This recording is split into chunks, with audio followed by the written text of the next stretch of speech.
Ladies and gentlemen, the President of the United States, Donald J. Trump, and First Lady Melania Trump, accompanied by their Majesties, King Charles III and Queen Camilla.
Thank you very much. Please.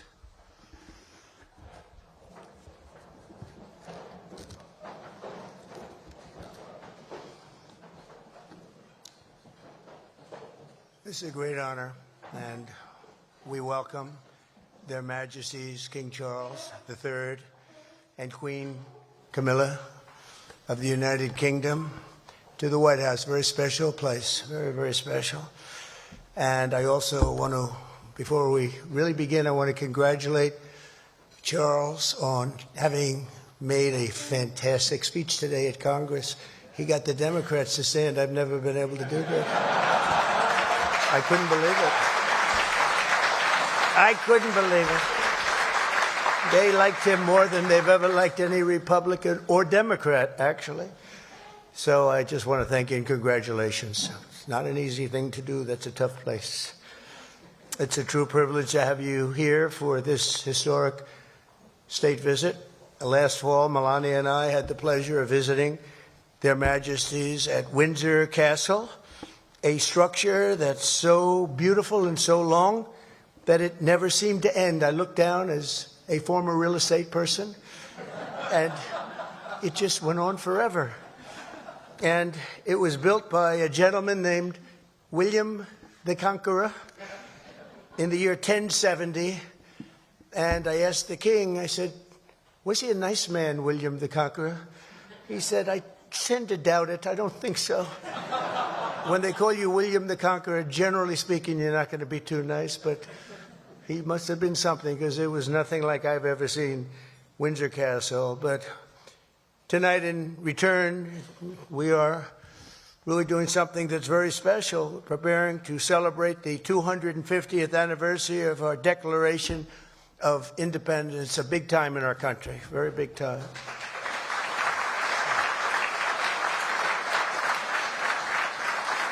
And it's only natural that Americans begin this commemoration by paying tribute to the transcendent bond we share with the nation that Thomas Jefferson himself called our mother country.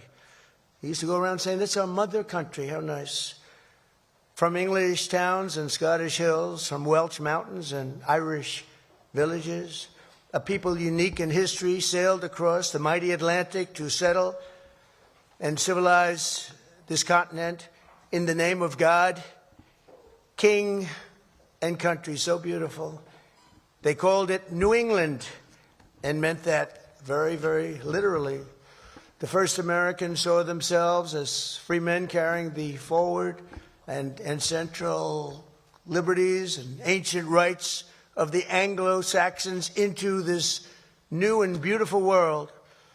In the eyes of America's founders, our war of independence was fought not to reject this heritage, but to reclaim it and perfect it. As the founding father, George Mason, wrote, "We claim nothing but the liberty and privileges of Englishmen in the same degree as we had still continued among our brethren when we were in Great Britain." The Declaration of Independence was a miracle for the ages that sparked a far-reaching revolution in self-government and human freedom. But even though the political bonds between the United States and Great Britain were dissolved forever, they thought, on July 4th, 1776, the more powerful strands of memory, culture, and identity proved unbreakable in any conflict and grew into a friendship unlike any other on earth, a very, very special and incredible friendship. Historians have noted that to this day, the distinct regions of the United States still echo with the particular accents, habits, and traditions of the British communities that first settled them centuries ago. The names of half of the original American states refer to members of the British royal family, as do American cities from Charleston to Annapolis, Charlotte to Albany, and even the place where I grew up and actually loved very much, Queens, New York. Who would have thought? But far beyond names and principles, there's something unique and very special that has always united our two people, a certain nobility of spirit and heroic soul. The same audacity that called a small island kingdom to rule the seven seas, and rule them you did, inspired the children of 13 American colonies to explore a great frontier and a very, very dangerous frontier and settle what was known as the Wild, Wild West. The men who planted the American flag on the moon carried them the same hunger for adventure and achievement as those who raised the Union Jack above Antarctica and first sailed St. George's Cross all around the globe. The American soldiers who crossed the Atlantic to freedom, rescue in 1944 were moved by the same keen sense of righteousness that drove the English Crusaders to the Holy Land 1,000 years ago. The entire world has been uplifted by this distinct and special character we share, this unstoppable daring, this unconquerable courage. It really is. It's unconquerable. And speaking of that, where's Rory McIlroy? Can stand up, Rory, will you please? That was unconquerable courage. That was very good, Rory. I don't know if that helps them talk about how wonderful the speech, but I had to interrupt my speech because I watched that man win a tournament. That was a tough one. Congratulations. Very proud of you. All right, now I'll get back to my speech, Rory, okay? But it was unconquerable courage, this inexhaustible supply of ambition, ingenuity, and resolve. From the trenches of World War I to the beaches of Normandy, from the frozen hills of Korea to the scorching sands of North Africa and the Middle East. And we're doing a little Middle East work right now, two of you might know. And we're doing very well. We have militarily defeated that particular opponent. And we're never going to let that opponent ever, Charles agrees with me, even more than I do, we're never going to let that opponent have a nuclear weapon. They know that, and they've known it right now very powerfully. But our countries have stood together, defiant and triumphant against the forces of communism, fascism, and tyranny. Together we have expanded the reaches of human knowledge and endeavored always to make this world safer, more prosperous, more just, and more free. Ours is a treasured friendship, an eternal bond, and a true story of extraordinary heroism and skill. A lot of skill, tremendous skill. History has known no more powerful force than the combination of American patriotism and British pride. The British Empire that began here in America certainly did not end here. The sons and daughters of the British Isles went on to found more countries and spread more civilization than any nation before. They built an English-speaking world upon which the sun never sets and provided an example to which free people will always turn, that always turn. They have such love and such respect. Today, most of Britain's former colonies have no idea what they truly owe to this towering legacy of law, liberty, and British custom that they were given. We were given that, and it was a great, great gift. Tonight, on the eve of our 250th year of cherished independence, we turn to the sovereign embodiment of our British heritage and say sincerely thank you to our friends, the United Kingdom, for the richest inheritance that any nation has ever given to another. May our two countries stand together forever for liberty, for justice, and for the glory of God. Ladies and gentlemen, I offer a toast to 250 years of American freedom, and very importantly, to a great man, His Majesty, King Charles III. Thank you very much.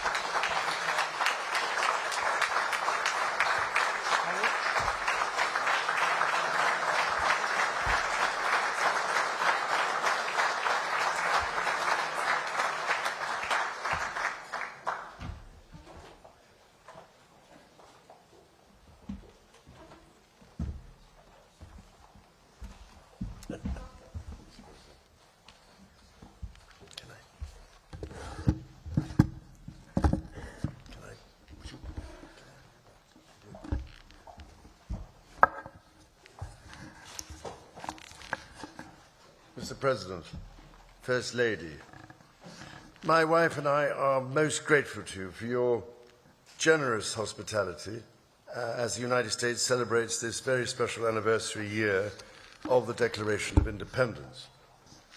And may I also just start by paying tribute to your own courage and steadfastness, as well as to your security services, for their swift actions on Saturday evening in preventing further injury. My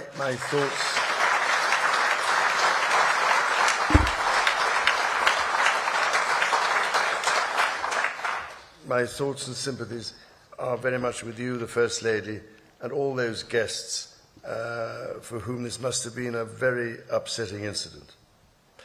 As the words of that famous anthem remind us, this is the land of the free and home of the brave, as your own response demonstrates.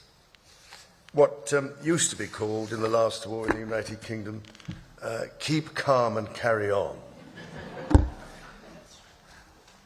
I now realize, ladies and gentlemen, to my amazement, that my first visit to this remarkable country was over 50 years ago, and, Mr. President, the golden threads of history and heritage between our lands are also embodied, as you mentioned earlier today, in your own family and your own family story, whose roots trace back to the beautiful landscapes of Britain's Outer Hebrides and continue, as we know, in the great golf courses of the Highlands.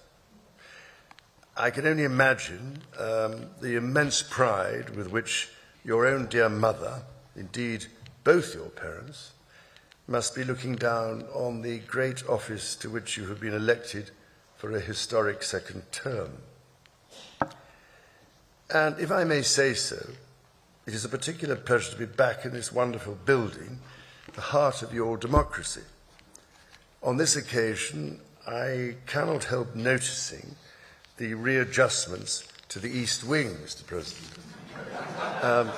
following your visit to Windsor Castle last year. And I'm sorry to say that we British, of course, made our own small attempt at real estate redevelopment of the White House in 1814.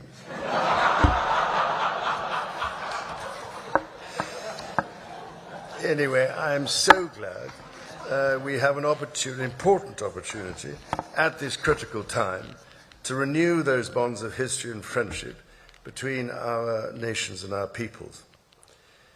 2.5 centuries ago, the United States of America was founded through an audacious and visionary act of self-determination. From the beginning, the American character has been defined by courage, tenacity, and the spirit of adventure. As the direct descendant of King George III, I know this is a nation that never gives up. And my family's history remains reflected in your maps, which read rather like our Christmas card list across the ages. North and South Carolina, Virginia, Maryland, and the cities of Charleston, a particular favorite of mine, obviously, Georgetown, and for that matter, Georgia, Annapolis, as you mentioned, and further favorites, Prince William County and Williamsburg. This said, our French friends can feel equally at home with a glance at a map. Indeed, you recently commented, Mr. President, that if it were not for the United States, European countries would be speaking German. Dare I say that if it wasn't for us, you'd be speaking French.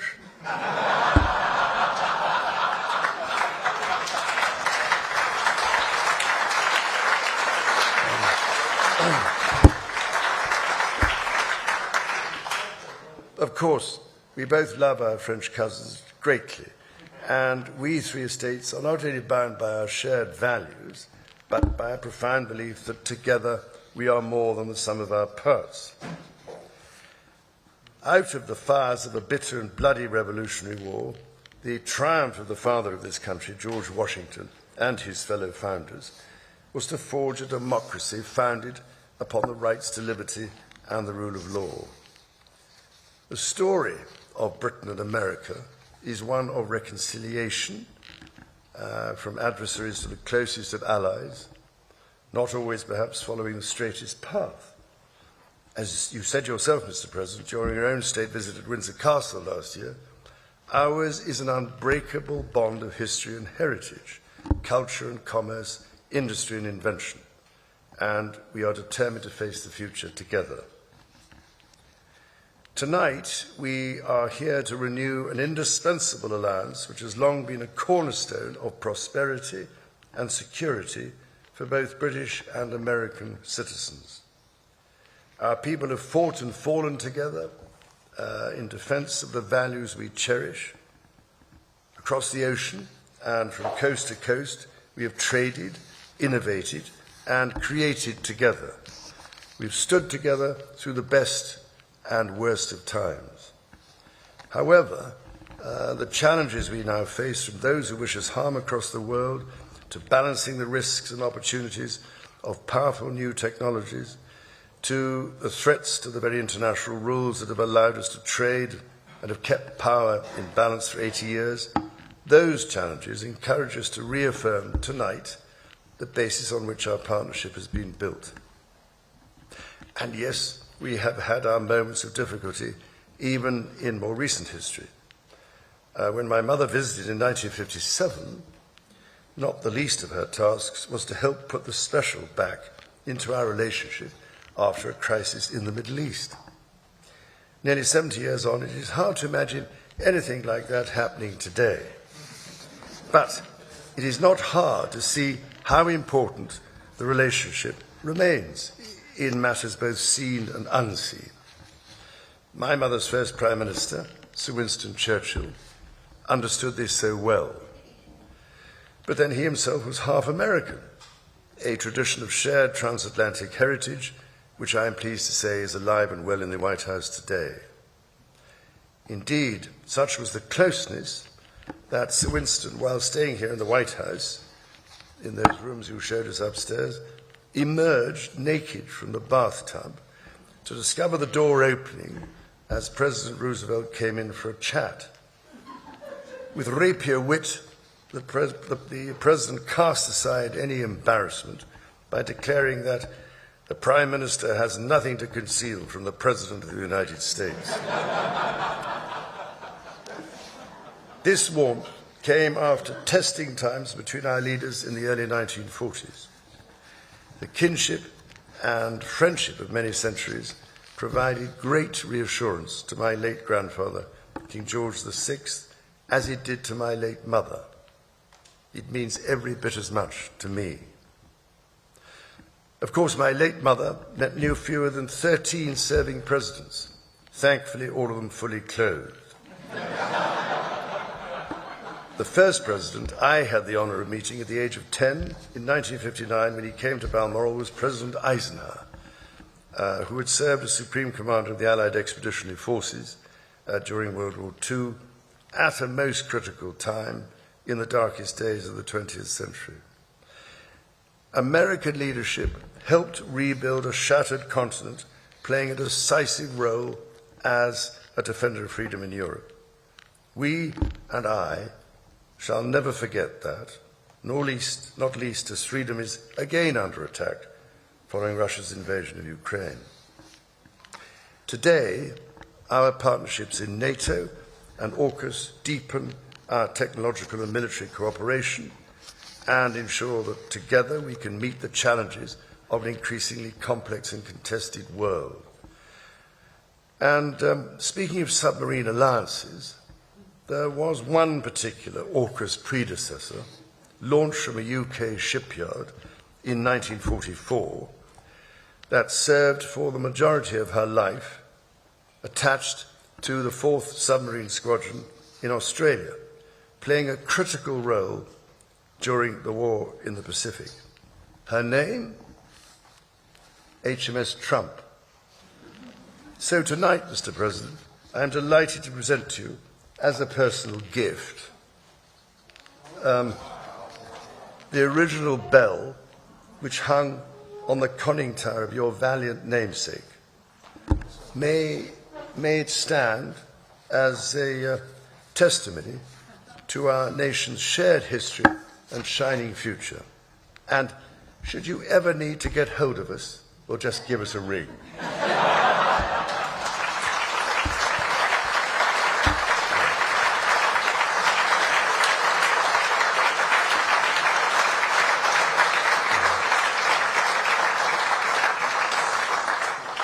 For 250 years, the ingenuity and imagination of the people of the United States have been an inspiration to the world. This land of opportunity has nourished some of humanity's greatest minds, from the industrial age to the space age. So many miracles of the modern world have been and still are invented in America. Indeed, we have followed the voyage of Artemis II, or Artemis II, as my family and I might like to call her, with close attention. Now, I know you have big plans for the moon, Mr. President, but I've actually checked the papers, and I rather suspect it is already part of the Commonwealth, I'm afraid. Ladies and gentlemen, on this week's visit, I look forward to meeting the people and communities of this dynamic country, including celebrating some of the work of my King's Trust, which it has been doing in these communities, helping give young people a chance to succeed across America in this year when we mark 50 years of the Trust. Can you believe it? Every year, millions of Britons journey to this remarkable country to experience its glorious national parks, soaring mountains and ancient forests. From the peaks of the Pacific Northwest to the rugged shores of the Atlantic, from the vast expanses of the West to the sweeping prairies and canyons, the natural beauty of this land is found in every corner. And in sport, in just a few weeks, the United States and Canada will be among those to welcome the world as hosts of the FIFA World Cup. So in one sense, Mr. President, as heads of state, we are joint hosts. We call this game, by the way, football, Mr. President. And I can only say, as the head of state of 5 competing countries, I will be watching the matches closely and with great enthusiasm. After all, we always like favourable odds. So this city, Washington, D.C., is the home of more Shakespeare folios than anywhere in the world. 82 copies are carefully preserved and shared at the Folger Library. And at this time, when the search for peace in the world is more critical than ever, I can only turn to Shakespeare's genius to remind us of the plea for peace spoken by the Duke of Burgundy at the conclusion of Henry V. My speech entreats that I may know why gentle peace should not bless us with her former qualities. Thank you, Mr. President and Mrs. Trump, for your splendid dinner this evening, which, may I say, is a very considerable improvement on the Boston Tea Party. So, whether your cup contains tea, wine, Scotch whisky, bourbon, or even cola, let us raise our glasses and voices as we toast the past, the present, and the future, thank you, of our two proud and allied nations. To the United States and the United Kingdom, God bless both our countries. Thank you very much. Thank you. As your great job. That's so beautiful. That's really